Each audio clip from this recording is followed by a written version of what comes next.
Bismillah. Assalamualaikum warahmatullahi wabarakatuh. Bertemu kita di dalam subjek Pendidikan Islam tahun 5, bidang sirah, tajuk Nabi Muhammad sallallahu alaihi wasallam, pemimpin agung. Standard kandungan 5.3, merumus iktibar dan meneladani kepribadian Nabi Muhammad sallallahu alaihi wasallam sebagai pemimpin secara beradab dan istiqamah. Standard pembelajaran 5.3.1 menyatakan maksud pemimpin. 5.3.2 menjelaskan ciri-ciri kepimpinan Nabi Muhammad sallallahu alaihi wasallam. 5.3.3 menganalisis peranan Nabi Muhammad sallallahu alaihi wasallam sebagai seorang pemimpin. 5.3.4 merumus iktibar kepribadian Nabi Muhammad sallallahu alaihi wasallam sebagai pemimpin dan mengamalkannya. 5.3.5 berusaha meneladani kepimpinan Rasulullah sallallahu alaihi wasallam sebagai pemimpin unggul secara beradab dan istiqamah. Baik anak-anak, objektif pembelajaran kita pada kali ini ialah 1. Murid dapat menjelaskan sekurang-kurangnya dua peranan Nabi Muhammad sallallahu alaihi wasallam sebagai pemimpin dengan betul. Tahap penguasaan 2. 2. Murid dapat menganalisis sekurang-kurangnya 4 daripada 8 ciri kepimpinan Nabi Muhammad sallallahu alaihi wasallam sebagai pemimpin unggul dengan betul. Tahap penguasaan 4. 3. Murid dapat menilai iktibar kepribadian Nabi Muhammad sallallahu alaihi wasallam sebagai pemimpin yang patut dicontohi. Tahap penguasaan 5. Kita pergi kepada set induksi. Lihat paparan gambar yang diberi. Siapakah tokoh yang dimaksudkan? Ya, betul. Tokoh yang dimaksudkan ialah Yang Amat Berhormat Datuk Seri Ismail Sabri bin Yaakob. Beliau merupakan Perdana Menteri Malaysia yang ke-9 yang baru sahaja dilantik baru-baru ini. Apakah yang dimaksudkan dengan pemimpin? Pemimpin bermaksud individu yang bertanggungjawab menerajui sesuatu organisasi.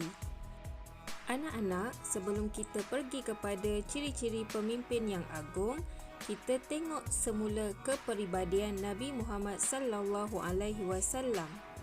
Nabi Muhammad sallallahu alaihi wasallam seorang yang sangat penyayang dan rendah diri, suka membantu, menghindari perkara sia-sia, merupakan seorang yang kuat beribadat, menjaga tutur kata dan adab sopan, sabar dan sentiasa bercakap benar, mengasihi orang tua dan kanak-kanak, suka bersedekah, tenang dan pemaaf. Baginda juga seorang yang amanah dan menepati masa, bertanggungjawab, menghormati orang lain dan sangat menjaga hubungan dengan Allah dan hubungan dengan manusia. Berdasarkan sifat kepribadian Nabi Muhammad sallallahu alaihi wasallam yang telah cikgu sebutkan, ceritakan sifat mulia yang ditunjukkan oleh Nabi Muhammad sallallahu alaihi wasallam yang telah kamu amalkan. Baiklah anak-anak, mari kita sama-sama telusuri peranan Nabi Muhammad sallallahu alaihi wasallam sebagai pemimpin. Di sini, anak-anak akan mendapatkan tahap penguasaan 2, iaitu dapat menjelaskan sekurang-kurangnya dua peranan Nabi Muhammad sallallahu alaihi wasallam sebagai pemimpin dengan betul. Nabi Muhammad sallallahu alaihi wasallam pemimpin masyarakat. Nabi Muhammad sallallahu alaihi wasallam telah menyatukan masyarakat Madinah yang berbilang agama dan kaum. Menyemai sikap hormat menghormati dan toleransi dalam masyarakat, berganding bahu antara pemimpin dengan rakyat, tidak menggunakan kekerasan dan paksaan, memupuk nilai murni dalam masyarakat, menjadikan masjid pusat dakwah dan kegiatan masyarakat Islam, dan menjadikan setiap individu bertanggungjawab mempertahankan negara Madinah.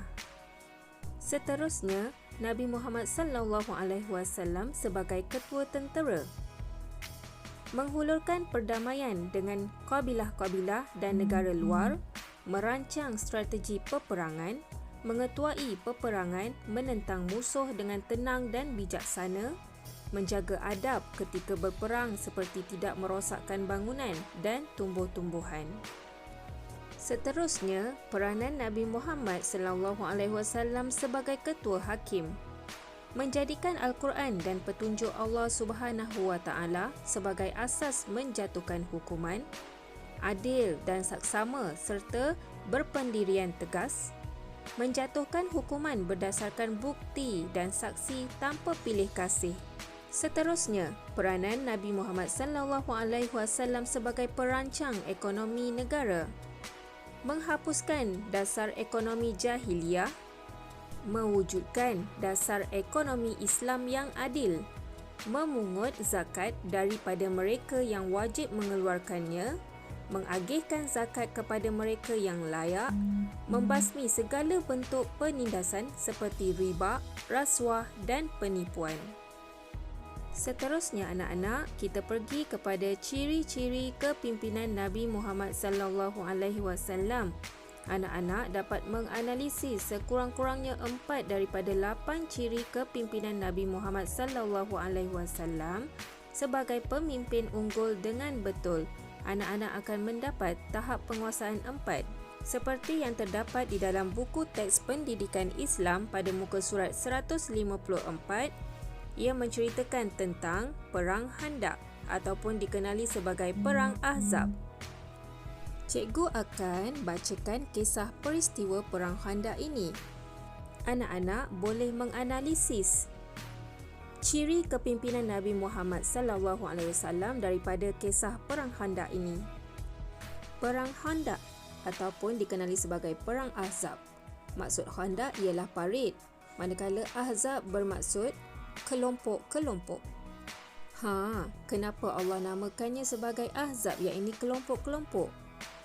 Yang dimaksudkan dengan kelompok ialah kaum Yahudi bersepakat dengan kaum Quraisy Mekah untuk menjatuhkan Islam, iaitu bersatunya kelompok berhala dan juga kelompok ahli kitab.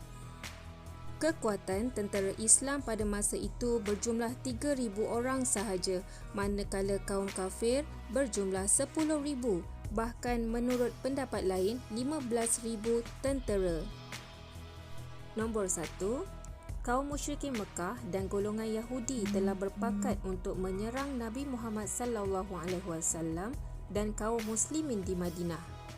Peristiwa Khandaq ini berlaku pada bulan Syawal, masa itu pada tahun ke-5 Hijrah, selepas perpindahan Nabi Muhammad ke kota Madinah. Segala persiapan dilakukan dengan rapinya agar peperangan kali ini dapat mengalahkan Nabi Muhammad SAW dan menghentikan dakwah baginda. Asalnya, orang Yahudi Madinah iri hati lantas mengajak orang kafir Mekah untuk menyerang orang Islam. Bani Nadir dan juga Bani Quraiza sanggup menghadap Quraisy Mekah, mengajak mereka berperang dan siap mengatakan lagi, agama kamu lagi baik daripada agama Muhammad. Bukan itu sahaja, kaum Yahudi sanggup berjumpa dengan kelompok Ghatafan, Kaisan, Yan, Bani Marrah dan Asja'. Maka dari situ terbentuklah kelompok besar tentera Ahzab di bawah pimpinan Abu Sufyan. Berita ini telah sampai kepada Nabi Muhammad SAW yang sentiasa bersedia dan berwaspada terhadap pergerakan musuh Islam. Baginda bersegera mengadakan mesyuarat bagi mendengar pandangan anggota mesyuarat tentang strategi mempertahankan negara Madinah dari serangan musuh yang sangat ramai. Boleh bayangkan anak-anak, kekuatan Islam pada masa itu hanya berjumlah 3,000 orang, manakala orang kafir berjumlah 10,000 orang. Gambar ketiga, sahabat Nabi Muhammad SAW yang bernama Salman Al-Farisi mencadangkan agar dibina parit yang dalam dan besar di sekeliling kota Madinah. Baginda menerima cadangan yang terbaik, lalu proses penggalian parit dimulakan. Kerja-kerja penggalian parit berjalan lancar apabila mereka melihat kegigihan baginda Nabi Muhammad SAW menggali parit bersama-sama. Kaum muslimin berjaya membina sepanjang 3 km dan lebar parit 4 hingga 6 meter dan kedalaman parit tersebut ialah 5 meter. Apabila musuh sampai di sempadan Madinah, mereka gagal memasuki Madinah dan tidak dapat menyerang kerana terhalang dengan parit yang sangat dalam dan besar. Lalu, mereka mengambil keputusan mengepung kaum muslimin. Keadaan menjadi tegang apabila kaum Yahudi Bani Quraizah mengkhianati perjanjian dengan Nabi Muhammad SAW dan berpihak kepada musuh. Nabi Muhammad SAW menghadapi situasi ini secara tenang dan bijaksana. Strategi Nabi SAW pada masa itu telah menghantar Nuaim pergi ke kubu Bani Quraizah bagi tahu jangan bantu orang Quraisy sebelum minta jaminan kepada mereka. Selepas itu Nuaim pergi ke kubu Quraisy dan Ghatafan dengan cara merayu mengatakan bahawa Bani Quraizah menyesal kerana memutus perjanjian dengan Nabi. Bahkan Bani Quraizah berjanji untuk bantu Nabi dalam peperangan ini. Dan hakikatnya setelah selesai, Nuaim kembali bergabung dengan tentera Muslim. Bukan itu sahaja, baginda juga bermunajat memohon pertolongan Allah Subhanahu Wa Taala dan merancang strategi menghadapi serangan musuh. Dengan pertolongan Allah Subhanahu Wa Taala, berlakunya angin kencang yang merobohkan kemah-kemah musuh dan merosakkan harta benda. Mereka berasa gerun dan takut lalu bergegas meninggalkan Madinah. Nabi Muhammad SAW dan kaum muslimin sangat bersyukur atas pertolongan Allah. Kepungan musuh berakhir tanpa berlakunya peperangan. Angin taufan yang Allah kirimkan adalah angin sabak, yang ini angin yang sangat dingin dan keras tiupannya, seperti di dalam surah Al-Ahzab ayat 9, "Wahai orang yang beriman, ingatlah nikmat Allah kepadamu ketika bala tentera datang kepadamu. Lalu kami kirimkan kepada mereka angin taufan dan bala tentera yang tak dapat terlihat olehmu. Allah Maha melihat apa yang kamu kerjakan."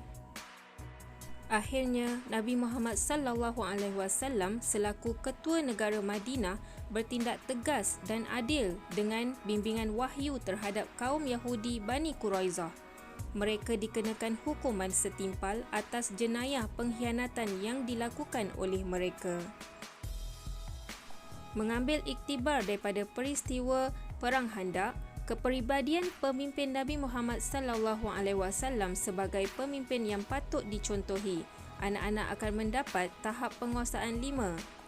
Iktibarnya ialah seorang pemimpin mestilah mentaati perintah Allah Subhanahu Wa Taala dan meninggalkan segala larangan, menjaga kebajikan orang yang dipimpin dan tidak mengambil kesempatan atas mereka, menjalankan hubungan baik dengan bukan Muslim, berbincang dan merancang bersama-sama anggota mesyuarat untuk mendapatkan keputusan terbaik, tenang, tabah dan sabar menghadapi dugaan dan cabaran, tegas dan adil dalam menyelesaikan sesuatu masalah, tidak berputus asa dan banyak bermunajat memohon pertolongan Allah Subhanahu Wa Taala, memiliki akhlak terpuji yang boleh dicontohi oleh orang yang dipimpin. Rumusan daripada tajuk yang kita telah belajar pada kali ini ialah Nabi Muhammad SAW merupakan seorang nabi dan pemimpin agung yang mesti kita contohi dari pelbagai sudut, iaitu dari sudut ibadat, akhlak dan juga kepimpinan. Semoga bermanfaat untuk semua. Jangan lupa subscribe channel Cikgu untuk pembelajaran seterusnya. Wabillahi taufik wal hidayah. Wassalamualaikum warahmatullahi wabarakatuh.